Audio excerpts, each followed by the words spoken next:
I have people in my YouTube community. They are worried about a stock market crash. They're worried about the United States running out of diesel fuel. They are worried about the relationship the Biden administration has with OPEC, specifically Saudi Arabia, threats from Iran. So much is going on since the lockdowns. I'm just hoping that we can have a great conversation that gives peace and guidance to those that watch me. So thank you so much for coming on. I know how busy you are. These are really important topics. They're equally concerning and important to me. As you think about it, we're everything you touched on is these are real threats and these are real issues that we're in the midst of. But I'm a half, glass is half full kind of guy, so I want to think about ways forward and how we get out of this mess. Yeah, absolutely. And just to give some background, you are connected. You're an international businessman, so you're doing stuff in the United States. You're doing stuff in the Canadian economy. You're doing stuff on a global scale. When you think about everything that's going on, there's this idea about this great reset happening, and whether it's happening on purpose or just as the dominoes continue to spill, where do you see the global economy going? And specifically, I know you have a big connection to gold and also to energy. What is your outlook as a CEO of a billion-dollar company? What's going on in the world right now? The changes that are taking place and are going to continue taking place, I think, are profound, and in our lifetimes we've never seen before. And what do I mean by that? The supply chains of just about everything is being redrawn, rerouted, and just rebuilt. This kind of got started when you think about it with COVID.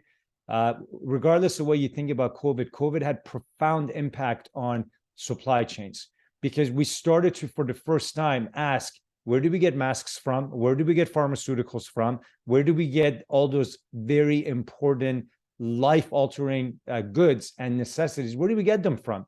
And when the answer became more and more China this, China that, we realized, holy crap, we've offshored everything over the last number of decades. And onshoring became a reality that we had to accept and deal with. You get that started with COVID. Then Russia's invasion of Ukraine takes place. And it has taught us a lot about how countries can hold you hostage when it comes to energy, hold you over a barrel. That's what Russia's done to Western Europe, and it's going to be doing it to the US, weaponizing its energy. So what does that mean? Energy supply chains are also under stress. And so now, not only with COVID did we have to start thinking about supply chains for medicine, for everyday goods that we needed.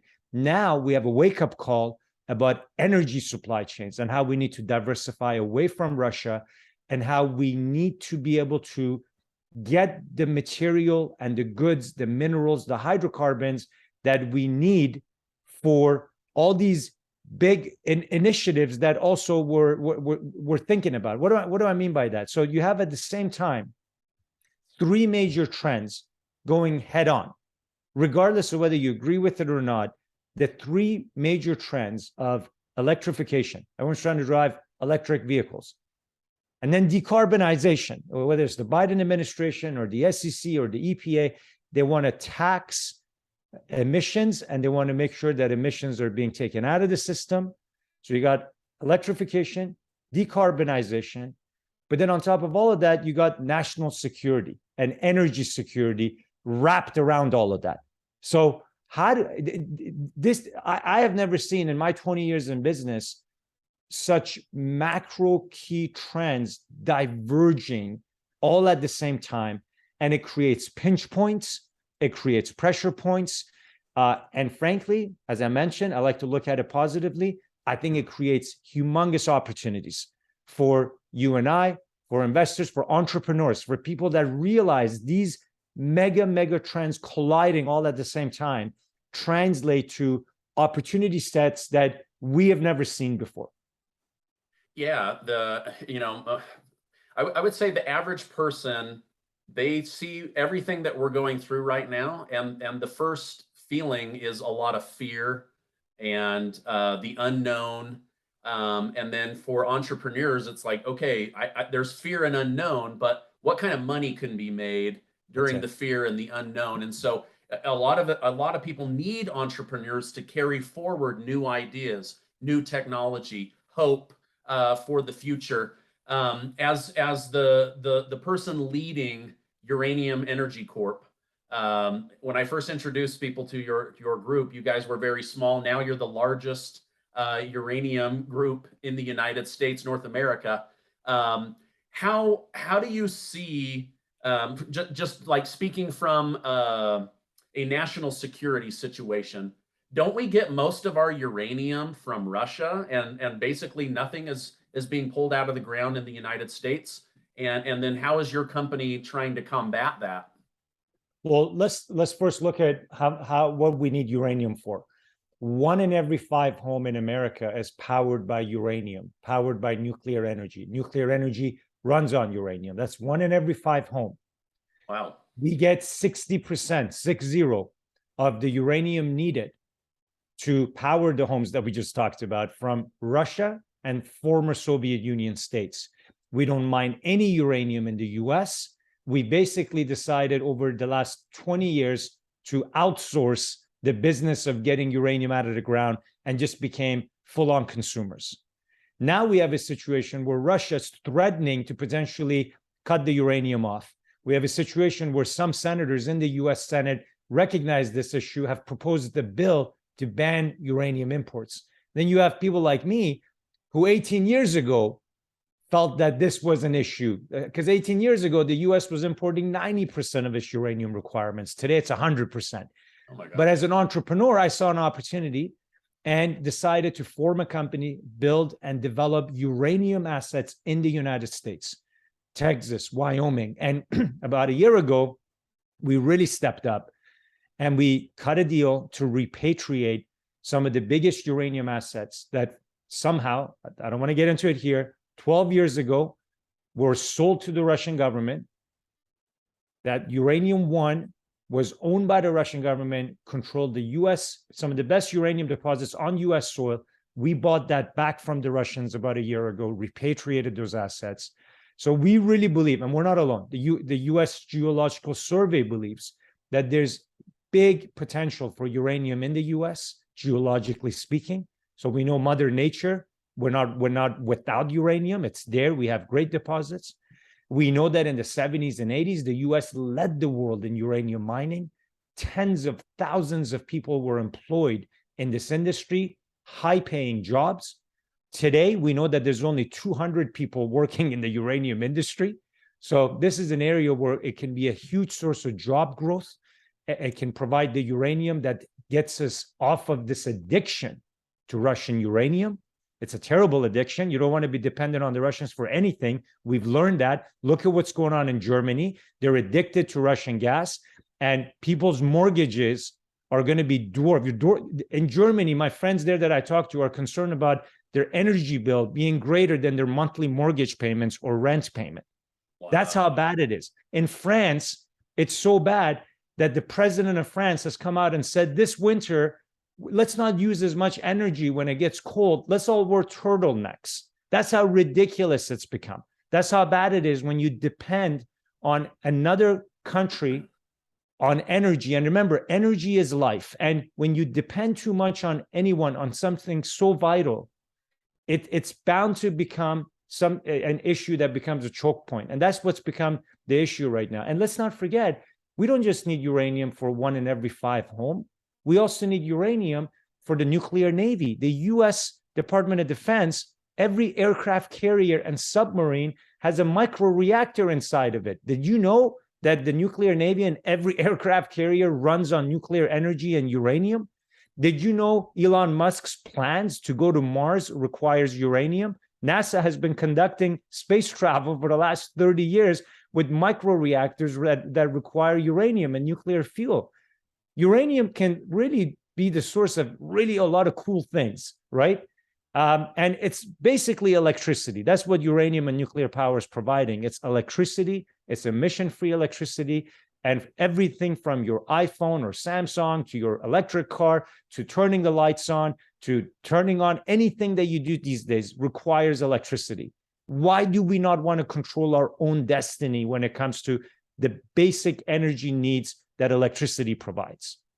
Yeah, energy independence. I believe it was Secretary of State Henry Kissinger that said, if you control the food, you control the people. If you control the energy, you can control a country. If you can control a currency, you can control the world. And so it almost feels like when it comes to oil and clean nuclear energy, it feels like we're as dependent on OPEC and Putin as Europe is on Putin for just gas, natural gas and oil. And so again, yeah, why wouldn't we want to control our own energy supply, especially if it's in the ground in the United States? Well, you know why? Why? Go ahead. Because we're afraid of digging. That's the problem. Okay. For whatever reason, we have an issue where we think to dig things out of the ground, be it hydrocarbons, be it minerals, is somehow a bad thing. We've come to think that you open your fridge and the ham that you're going to make a ham sandwich with just appeared in the fridge. We don't want to think about where that ham comes from.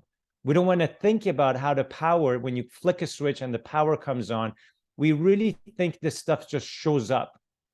And supply chains start with the raw materials. Energy supply chains start with the raw materials.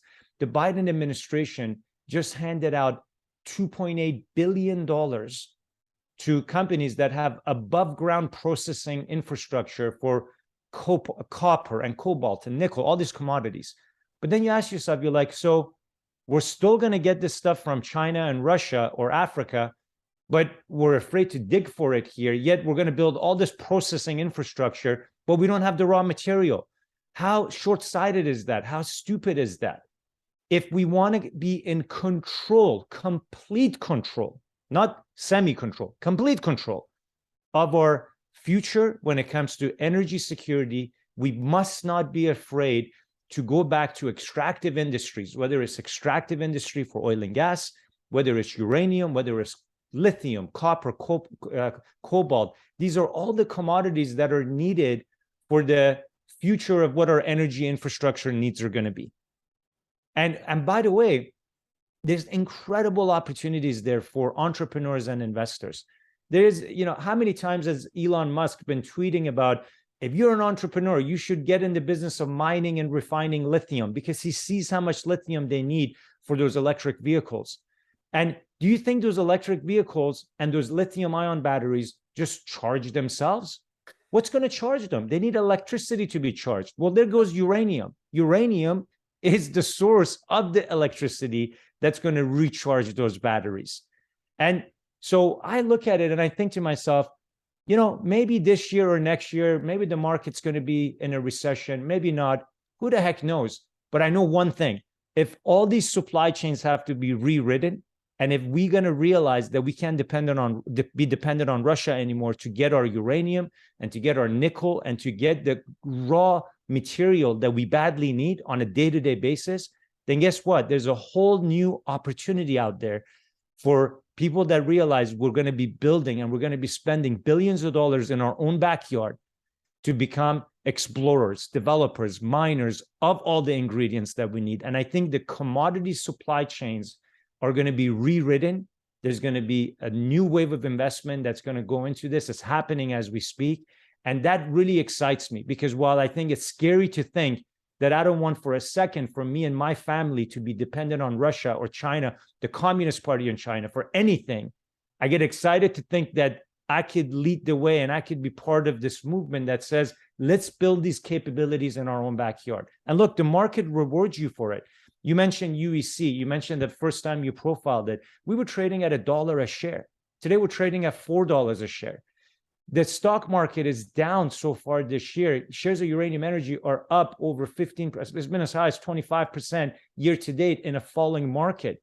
The market recognizes what we're talking about. The market is rewarding companies that are basically saying, we are going to invest and build capabilities that are badly needed domestically and reduce vulnerability and improve energy and national security. That actually is being rewarded in the market. This isn't just a patriotic talk.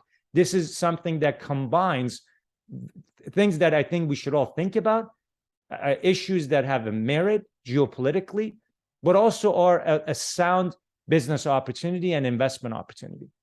Yeah, I mean, everything runs on energy, and you like you say, you don't think about it until and think how frustrated people get, right? Like you plug in and like your phone doesn't charge, and you're like, oh my gosh, like I need a new charger, I need a new cable. Oh wait, I just got to flip it over, maybe clean it off and plug it in. Now imagine there is no energy.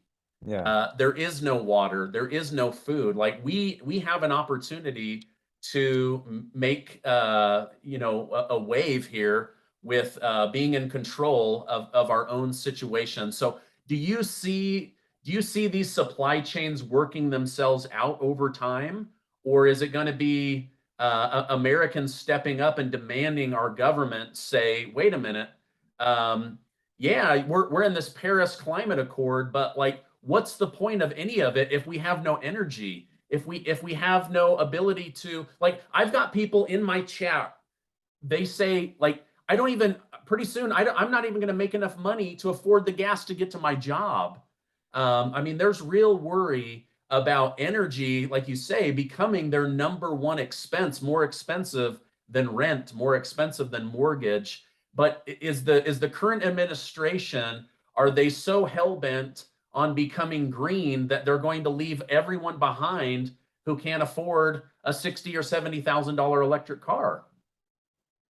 How can we be green? So here's the thing. The most green organizations, the most green countries in Europe have come out and said that greenest, best way to meet our energy needs moving forward is nuclear power. No debate about it anymore. It's conclusive that nuclear power is the only way to get baseload 24/7 electricity that doesn't have any emissions. Great.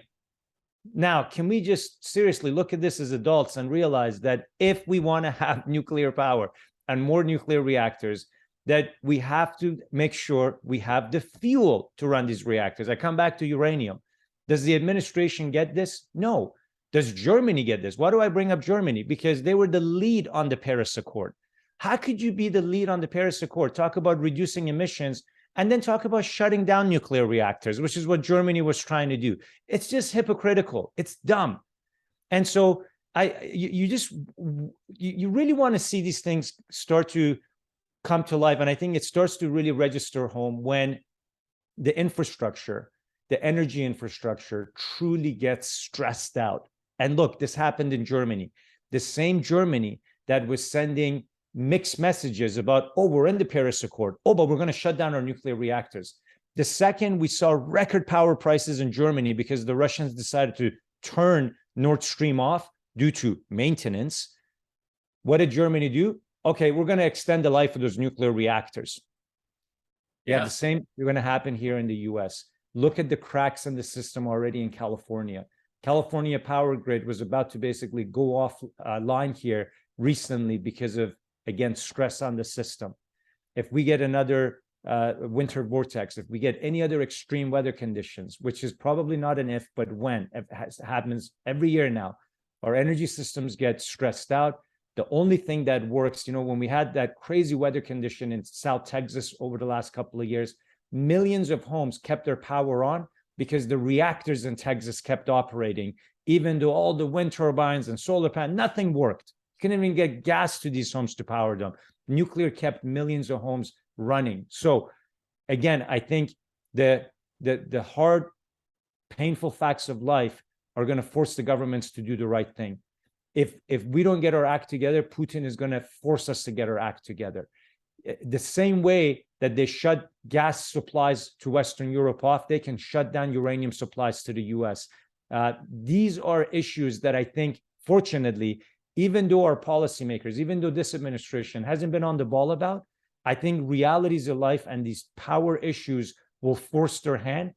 We may have to deal with some difficult moments. We may have some difficult months ahead of us where power prices and power bills and energy bills are going to be real head scratchers, and it's going to be painful in our in our pockets. But I think there's hope out there. I think there's light at the end of this tunnel, simply because we have controlled our energy destiny in the past. The US used to lead the world in uranium mining, used to lead the world in building nuclear reactors. I think if we've done it before, we can regain it. Maybe I'm an optimist, but I sure as hell, I'm not going to just roll over and accept this nonsense either. I think if we build it, they will come. And I think if we build the capacity and the infrastructure that's badly needed, it will be rewarded. It will be needed. And that's at least my view. Yeah, no, I completely understand what you're saying, and I hope that that is the case. That's one reason why I've enjoyed letting people know about the different companies that you're running, is because, like, do I want to be a part of something that's going to cripple the country or breathe new life into it? Yeah. And so for me, I'm very, very picky about who I let on my channel, who I represent, because I want good for humans. I want Appreciate good it. for the planet. Let's switch gears really quickly. I know you're busy, and they've given me a timetable on how much time you have. Let's switch gears and go to, like, gold and silver, another set of metals that we're absolutely going to need if we're going to electrify the world, if we're going to fight, all these currencies that could be collapsing down the road. You sit on the boards of, I believe it's Gold Mining Inc. and also Gold Royalty, companies that I've also brought to the attention of my community. Where do you see gold and silver playing a part over the next decade with this electrification and having basically security for the United States, Canada? What are your thoughts on that? Well, look, I mean, I don't just sit on the board of these companies. I'm the largest individual shareholder of both Gold Mining and Gold Royalty. So I put my money where my mouth is. I've been a shareholder in Gold Mining for over a decade now, and I've never sold a single share. So again, I'm maybe a rare breed when it comes to truly believing that the financial mismanagement, and especially the work being done by the Fed, is difficult to trust and have confidence in. And the only thing I trust and have confidence in is the only currency that doesn't have a central banker running it. Every other currency has a master. Gold doesn't have a master. And for that reason, I'm the largest shareholder of the companies that I formed in the royalty space with Gold Royalty Corp, in the development stage with Gold Mining. I truly believe it. I just cannot believe that for over a decade, we sat there listening to Bernanke say that inflation was below 2%. We all knew it was never 2%, but they kept this nonsense going for so long. They could have increased the rates a bit during that period and not create the problem that we now have. And instead of that, they hand out Bernanke a Nobel Prize for what? For a decade of mismanagement, for a decade of lying that inflation was less than 2%, so they could keep rates artificially low where they did. How could you have confidence in that? And how can we have confidence in the current Fed Powell, that for 2 years during the COVID disaster kept telling us inflation was transitory, inflation is transitory, and now it's that vocabulary is out the door and we got something new. You can't trust this. To me, you just look at the track record of these guys and you just say, this is not trustworthy. It's unfortunate because the US dollar should have much more integrity than this. But the bottom line is that I don't care how much they want to raise the rates. Inflation is out of control, and not nominal rates, real rates, which is rates adjusted for inflation, even right now, are still negative. And so the only thing right now that is holding gold and silver back is obviously the strength in the US dollar. When that ultimately turns, which it will, watch out for what will be for us, I think in our lifetime, the biggest move we're going to see in gold ever. Because again, this last year and a half, I think it's been frustrating for precious metal investors because we all believe that fundamentally this is when gold and silver should be running and giving us protection against inflation. But again, the rising rate cycle will stop. When that does, I think when we will get our ultimate reward. And on a time adjusted basis, I think it'll rally high enough that we're going to look back and say, okay, it made up for some of the ground that we thought it should have had already. So look, that's the way I think about it. I have zero confidence in what the Fed is doing. I just can't believe they can do, like, if you're a public company executive and you do the stuff that they've been doing, you'd be fired. You'd be like put away. Yeah.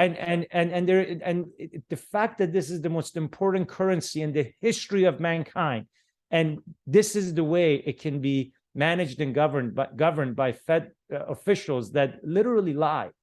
Okay, and when they lie for over a decade, like Bernanke did, are handed Nobel Prizes, it's shocking, and it's the most frustrating thing for me to witness. But again, I just go back and say, you know what? That's why I own my gold, and I think eventually it will prevail. Yeah, absolutely. You know, I keep thinking, like, how do the American people with their money, their 401k, their IRA, how do they compete against a supposed, you know, side government entity that can print money into oblivion? The reason that gold and silver are so valuable is they're hard to get out of the ground. And you know this better than anybody. And I keep telling people, like, listen, the United States is likely not going back to a gold-backed currency. It can. You can back your own, right? So they could have a little bit of a mining stock. They could have a royalty. They could have physical sitting in their house in a safe. Don't tell your neighbors, you know, but like, start protecting your own money that way. That's exactly what I've done. I own physical gold coins. I've got my royalty play, and then I've got my mining play with gold mining, gold royalty, and then just physical gold coins at home. That's the best way to play it. Yeah, but if you know, and you make a good point. If you ran Uranium Energy Corp the way the White House runs a country, or the Federal Reserve, you would be in jail. You'd be in jail. And yet the American people, they're like, okay, we don't bring in enough tax revenue. We'll just print for the future. And then they make everybody's money, all of their hard work gets watered down year after year after year. And yet gold, even though, you know, like you say, it's been a little bit frustrating, it still keeps up with the price of a house. It still keeps up with the price of a suit, with the price of food over time. You know, personally, I'm actually hoping that gold kind of falls because I'd like to buy a bunch more. But, you know, we'll see what happens. But, you know, I know you're very busy. I want to wrap this thing up, but I appreciate you coming on. I appreciate your optimism, what you're doing. I think if we can take back control of our energy, and then on a personal level, control our own economy through understanding diversification with physical assets and things that are going to be necessary. We're going to need uranium. We're going to need gold. We're going to need silver. We're going to need oil. We're going to need all of these basic metals to move forward. Your company is a part of that pie of necessary elements in order to move forward as a human race. Look, I appreciate that. I appreciate you having me on here. It would probably be also important to highlight, I think the topics we're talking about here, especially gold and uranium to a great extent as well, these are fairly contrarian ideas that we're talking about. Yeah. You know, at recent gold conferences, gold investors are feeling down right now. You know, it's not the happiest environment, and I think that is actually a heck of a contrarian indicator. It's really when you feel totally exhausted and the room is empty that you look around and you say, this is the oldest currency, mined commodity on the planet. I mean, the track record and the longevity of gold is indisputable. And yet there's actually really negative sentiment towards it right now. And so I think that makes it very contrarian. And look, same with uranium, because at the end of the day, this isn't something that's widely being discussed and covered by the mainstream media. CNBC talking heads aren't talking about, you know, the virtues of uranium and the importance of it in our energy supply chain. And again, the need to diversify from Russia. So these are very much kind of contrarian topics. But for me, I've always been a contrarian. It appeals to me. To me, that's the independent, streak and self-streak and mentality that you need to have. Is what I tell my kids is, hey, think independently, think for yourself. And that to me is actually the foundation of what we're talking about here with these commodities, with gold, with uranium. Is you look at the logic that we just laid out here in this interview, look at the facts, and I think you realize that this is all grounded in sound industrial logic, and it should prevail. It should work out from a market pricing opportunity point of view. Don't know when, but it will. And you're right. Since the first time you covered UEC and uranium, it has worked, and it has been 2 to 3x move in the share price there. So I don't think we're out to lunch. I think we're onto something of what we're talking about, but it requires to have a contrarian mentality, in my opinion. Yes, yeah, absolutely. There's a great quote. There's plenty of room at the top, just not to sit. So I appreciate the hustle. I appreciate what you and all of the employees and everybody that involved in all the different companies are doing, because at the end of the day, one day we may be powering nuclear submarines or your home because of the company that you run. So let's end on that. I appreciate your time. I know how valuable it is. Amir, thank you so much for being on the show today. That was my real pleasure. Thank you as well. Thank you. Bye-bye. Bye-bye.